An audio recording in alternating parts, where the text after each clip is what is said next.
লাউখিনি ইমান ডাঙৰ ডাঙৰ কেনেকৈ হ'ল আমি কি পন্থা হাতত লৈছিলোঁ চাওক কিমান ধুনীয়া হৈছে লাউ ৰঙালাউ মাত্ৰ জালিহে লাগিছে ডাঙৰ হোৱা নাই এটা ডাঙৰ হ'লে 8 কিলো 9 কিলো কৈ হ'ব যেতিয়া এনেকুৱা ডাঙৰ ডাঙৰ হ'বলৈ আৰম্ভ হ'ব তেতিয়া আপোনালোকে কি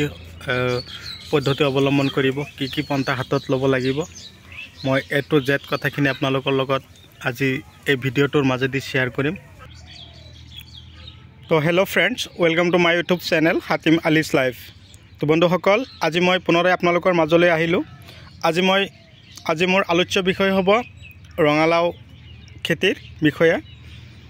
তো ৰঙালাও খেতিৰ গছখিনি আমি কি পদ্ধতি অৱলম্বন কৰিলে অতি সোনকালে গছখিনি গ্ৰোথ হ'ব আৰু গছত ফলন বৃদ্ধি পাব মই অলপ আগতে আপোনালোকক দেখুৱালোঁ এটা গছতে অলৰেডি 12 পৰা 13টা কৈ ৰঙালাও লাগিছে এটা লাউৰ ওজন 8 পৰা 10 কিলো কৈ হৈছে আৰু কেনেকুৱা ঠাইত আপোনালোকে ৰঙালাও গছখিনি লগাব লাগিব আৰু মাটিৰ গুণাগুণ কেনেকুৱা হ'ব লাগিব আৰু গছত আমি কি কৰিলে গছে আমাক ইমান ডাঙৰ ডাঙৰ লাউ দিব বা গছত ধৰিব কথা হ'ল কি আমি আজি আপোনালোকক দেখুৱাই আছোঁ মই যে গছত চাঙত উঠাই দিব পাৰিম ৰঙালাও গছ আৰু বাকিখিনি মাটিৰেও বগাই যাব পাৰিব কিন্তু মাটিৰে বগাই যোৱা ৰঙালাও গছখিনিত ৰঙালাও যথেষ্ট পৰিমাণে লাগিব আপোনালোকে চাব পাৰিছে আৰু গছত যে উঠাই দিব চাঙত উঠাই দিয়াৰ পিছত সেই চাঙতো যথেষ্ট পৰিমাণে ফলন লাগিব ইয়াত বৰলে যাতে ডিস্টাৰ্ব নকৰে তাৰ কাৰণে এয়া চাওক কিমান ধুনীয়াকৈ পলিথিনেৰে ঢাকি থৈছে ইয়াত এটা আছে কিন্তু ইয়াৰ ভিতৰত এটা লাউ আছে ইফালে চাওক কি ধুনীয়া লাউ লাগি আছে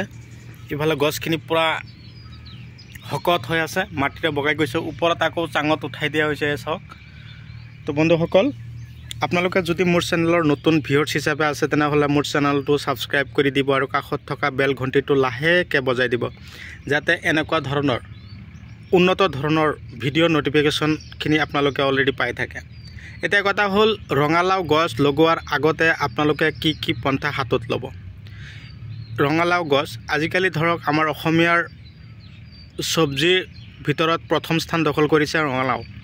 ৰঙালাও আমি চব্জিৰ ভিতৰত দিয়াৰ লগে লগে চব্জিৰ টেষ্ট বৃদ্ধি পায় আৰু খায়ো ভাল লাগে ইয়াৰ কিন্তু সোৱাদ অন্য এক চব্জিতকৈও বেলেগ ধৰণৰ সেইকাৰণে ইয়াক আমি প্ৰথম স্থান দিছোঁ এই ধৰক ইয়াত মাত্ৰ 2টা গছ লগোৱা হৈছে আৰু সেই পুখুৰীৰ পাৰত 2টা গছ লগোৱা হৈছে তো লগোৱা হ'ল মানে কি পুখুৰীৰ পাৰত পানীৰ কাষত গছটো লগালে কি হ'ব ধৰক এই গছটো লগোৱা হৈছিল অলৰেডি আঘোণ মাহত মোটামুটি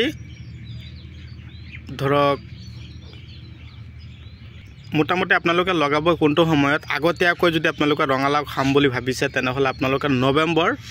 অক্টোবৰ নৱেম্বৰ মাহত যদি আপোনালোকে ৰঙালাওৰ গুটি পচাব পাৰে আৰু গুটি লগাব পাৰে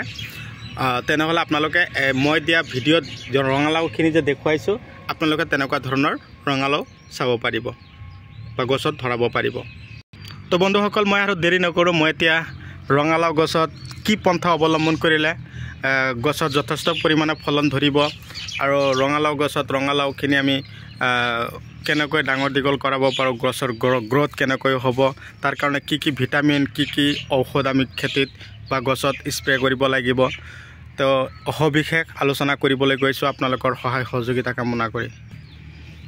তো গছ লগোৱাৰ আগমুহূৰ্তত আপোনালোকে কি কৰিব লাগিব গছ যে লগাব তাৰ কমেও 15 পৰা 20 দিন আগতে মাটি প্ৰস্তুত কৰিব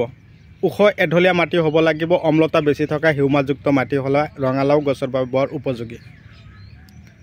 তো কথা হ'ল ইয়াত মই যে আজি আপোনালোকৰ ভিডিঅ'টো আপোনালোকলৈ পঠিয়াই আছোঁ তো আপোনালোকে যে মোৰ ভিডিঅ'টো চাই আছে আজি মই আহিছোঁ কলাইগাঁৱৰ ৰাজাপুখুৰীলৈ মই আজি আহিছোঁ দাদা এজনৰ ঘৰলৈ দাদাই মোৰ পৰা বীজ লৈছিল তাৰমানে এই বীজটো তাৰমানে হাইব্ৰিড জাতৰ আছিল আপোনালোকেও যদি এনেকুৱা ধৰণৰ ৰঙালাওৰ গছ ৰুব বুলি ভাবিছে তেনেহ'লে বজাৰৰ পৰা আপোনালোকে হাইব্ৰিড F1 পেকেজত লিখি থকা সেই ৰঙালাওটো আপোনালোকে কিনিব তেনেহ'লে আপোনালোকে কি কৰিব পাৰিব এনেকুৱা ধৰণৰ প্ৰডাক্ট বা প্ৰডাকশ্যন দেখুৱাব পাৰিব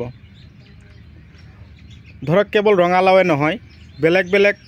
চব্জিও মই আপোনালোকৰ লগত কথা পাতি দিছোঁ যেনিবা লাও পানীলাও বুলি কওঁ আমি চাওক কি ধুনীয়াকৈ লাগিছে গছত পানীলাও এই পানীলাও যে আমি ইয়াত লগাম বা খেতিত কৰিম এইটো কিন্তু হাইব্ৰিড হ'ব লাগিব আজিকালি ধৰক গদা আছে দাদা আছে কুকিলা আছে নানান ধৰণৰ হাইব্ৰিড ৰঙা পানীলাও আমাৰ মাজত বীজখিনি এণ্ট্ৰি কৰিছে কোম্পানীয়ে ভাল জাতৰ তো কথা হ'ল আপোনালোকে এই ৰঙালাও গছত লগোৱাৰ 15-20 দিন আগৰ পৰা প্ৰস্তুতি ল'ব এই কাৰণেই কমেও দুটা গছৰ গুটি যে আপোনালোকে পচাব বা লগাব তাৰ আগতে তাতে কমেও 1 ঠেলা গোবৰ সাৰ কমেও 10 পৰা 12 পাচি গোবৰ সাৰ এটা গাঁত খান্দিব সেই গাঁতত ধুনীয়াকৈ গোবৰ সাৰখিনি দিব আৰু এটা কথা লক্ষ্য কৰিব আপোনালোকৰ ঘৰত দমকলৰ পানী যোৱা যিখিনি তাৰমানে যায় তাৰ কাষত গাঁতটো খান্দিব আৰু সেই ঠাইত গোবৰ সাৰ দিব তাৰপিছত চুপাৰ দিব সেই গাঁতত 1 কিলো পটাছ দিব 1 পোৱা আৰু পাৰিলে কেঁচু সাৰ আপোনালোকে দি তাৰ পিছতহে আপোনালোকে 3 দিন পিছত আপোনালোকে গুটি তাত লগাই দিব লগোৱাৰ 15 পৰা 20 দিন হোৱাৰ লগে লগে আপোনালোকে ইক্কা এটা ঔষধ আছে ইক্কা ঔষধটো স্প্ৰে কৰিব যাতে গছত কোনো উৰণীয়া পোকে ডিষ্টাৰ্ব নকৰে তাৰ পিছতে পাৰিলে আপোনালোকে কি কৰিব এটা গছত যদি আপোনালোকে 15 পৰা 20টা ৰঙালাও হয় এটা ৰঙালাওৰ ওজন যদি 8 পৰা 9 কিলো হয় তেনেহ'লে আপোনালোকে নিজে অনুভৱ কৰক তাক কিমান টকা আছে মই যি পদ্ধতি শিকাই দিছোঁ সেইটো কৰিব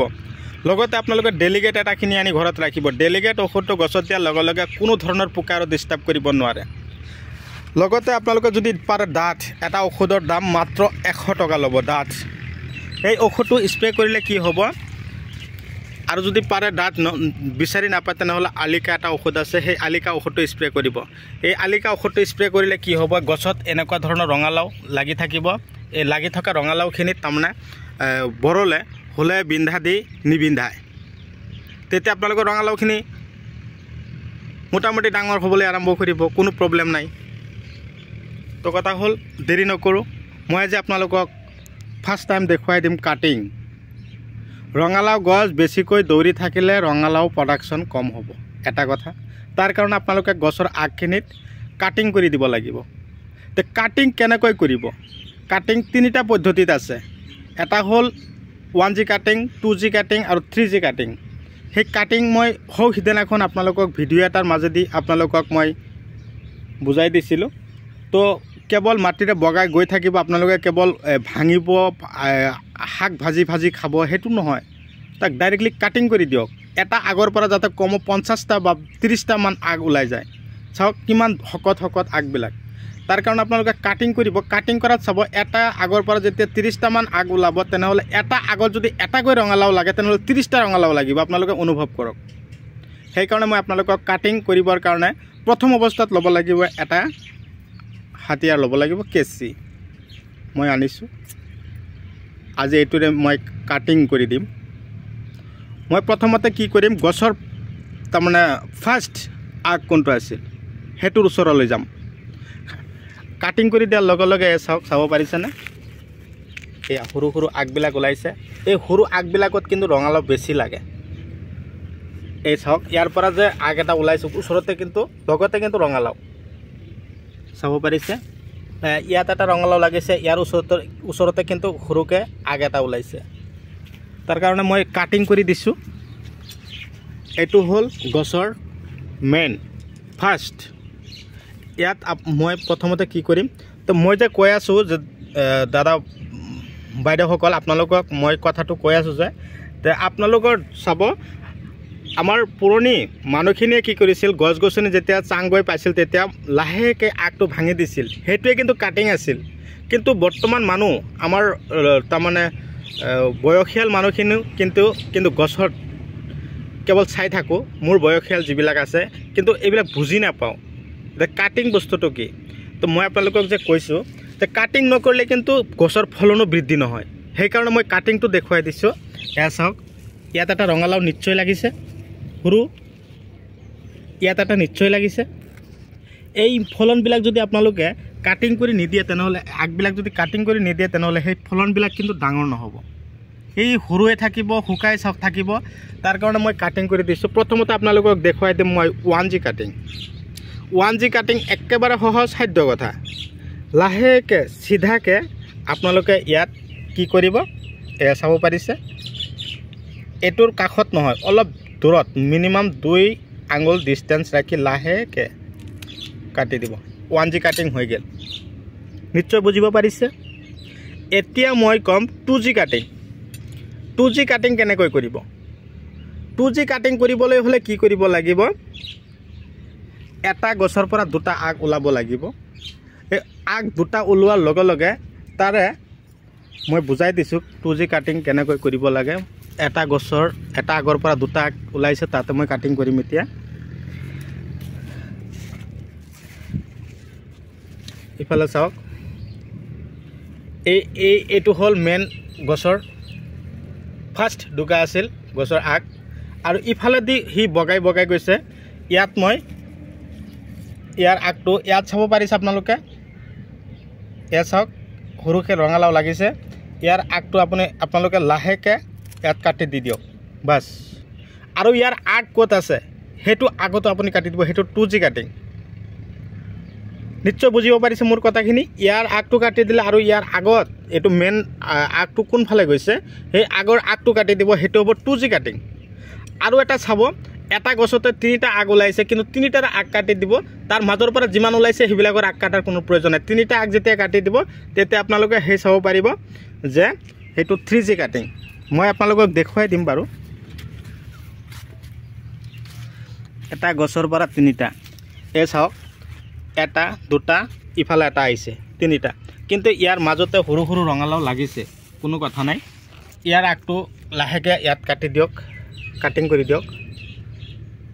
এক ইয়াত এটা আছে এটা কথা মানে কি ৰঙালাও গছৰ যিমান আগ কাটিব হিমানে আগ ওলাব আৰু হিমানে ৰঙালাও ডাঙৰ দিগল হ'বলৈ আৰম্ভ কৰিব ইয়াত এয়া চাওক দুটা কাটিলো কিন্তু মই আৰু এয়া চাওক ইফালে আৰু এটা আছে মই দেখুৱাই দিছো 3G 1G ফাৰ্স্টত দেখুৱাইছো 2G দেখুৱাই দিলো এতিয়া 3G কাটিং দেখুৱাই দিলো তো বন্ধুসকল মোৰ ভিডিও চাই কেনে পালে কমেন্ট কৰি জনাব কোন ঠাইৰ পৰা আপোনালোকে মোৰ ভিডিও চাই আছে আপোনালোকে কমেন্টত জনাব আৰু যদি মোৰ ভিডিও চাই আপোনালোকৰ ভাল লাগিছে তেনেহলে আপোনালোকৰ মূল্যৱান আঙুলি এটা লাইক দি দিব আৰু আপোনালোকৰ মূল্যৱান সময় নষ্ট কৰি যে মোৰ ভিডিওখিনি চাই আছে তাৰ কাৰণে আপোনালোকক অশেষ ধন্যবাদ আৰু কথা হ'ল আপোনালোকে অযথা সময় নষ্ট নকৰিব আমাৰ অসমীয়া মানুহখিনি যাতে আমাৰ এনেকুৱা ধৰণৰ ঘৰত অযথা মাটি পেলাই নাৰাখে অযথা সময় নষ্ট নকৰে কিবা হলো যাতে খেতি বাতিৰ লগত মনোযোগী দিয়ে তাৰে কামনাৰে আজি মই আপোনালোকৰ মাজৰ পৰা বিদায় লৈছো পৰৱৰ্তী ভিডিওত মই আপোনালোকক পুনৰ লগ পাম ধন্যবাদ।